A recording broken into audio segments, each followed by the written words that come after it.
Real ministry आपको देखनी है तो जीसस की मिनिस्ट्री देखो और जॉन की देखो। जॉन द बैप्टाइज्ड यूहन्ना बपतिस्मा देने वाला और यीशु मसीह की मिनिस्ट्री थी।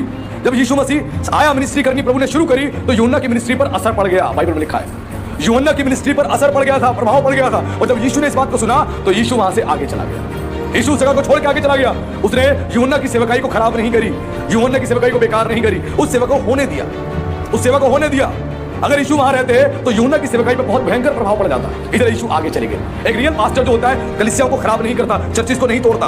अगर उसको दिखता है उसकी सेवकाई से दूसरे के पास्टर के चर्च पे इंपैक्ट पड़ रहा है तो वो क्या करेगा, वो वहां के लोगों को समझाएगा, सिखाएगा, और नहीं तो वो साइड चला जाएगा। एक सच्चे सेवक की पहचान होती है। लेकिन आज कई जगहों पे देखने को आता है एक पास्टर दूसरे पास्टर से लड़ रहा है, दूसरा पास्टर तीसरे पास्टर से लड़ रहा है, वो पुलपिट पे खड़े होकर उसकी बदनामी कर रहा है, वो उसकी बदनामी कर रहा है, वो ब्रॉडकास्ट कर रहा है, वो उसकी बदनामी कर रहा है, वो उसकी बदनामी कर रहा है। इसने मेरे बारे में कैसे कहा, उसने मेरे बारे में कैसे कहा, और यही चर्चा चल रही है जबरदस्त। प्रभु के वचन का प्रचार नहीं हो रहा, यहाँ पर लड़ाई हो रही है। वचन को लेकर लड़ाइयां कर रहे हैं, वचन का सहारा ले रहे हैं, शुरुआत तो वचन से कर रहे हैं, लेकिन उनकी मन की बात निकाल रहे हैं, भड़ास निकाल रहे हैं और आपस में लड़ाइयां कर रहे हैं। ये जीवन है उनका। इसीलिए प्रभु ने कहा ऐसे लोगों के विषय में कि तेरे किसी भी काम को मैंने अपने परमेश्वर के निकट पूरा नहीं पाया, इसीलिए स्मरण कर और तूने कैसी शिक्षा प्राप्त करी और सुनी है और उसमें बना रहे और मन फिरा। यदि तू जागृत ना रहेगा तो मैं चोर के समान आ जाऊंगा और तू कदापि जान ना सकेगा कि मैं किस घड़ी तुझ पर आ पड़ूंगा।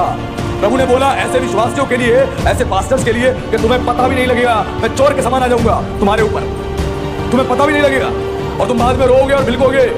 क्योंकि ये वही समय होगा जब लोग बोलेंगे प्रभु तेरे नाम से हमने दुष्ट आत्मा निकाली, तेरे नाम से हमने सामर्थ्य काम किए, तेरे नाम से हमने चंगाई करी, तेरे नाम से हमने भविष्यवाणी करी। और यीशु बोलेगा हे कुकर्म करने वालों, मैं तुम्हें मेरे सामने से दूर हो जाओ।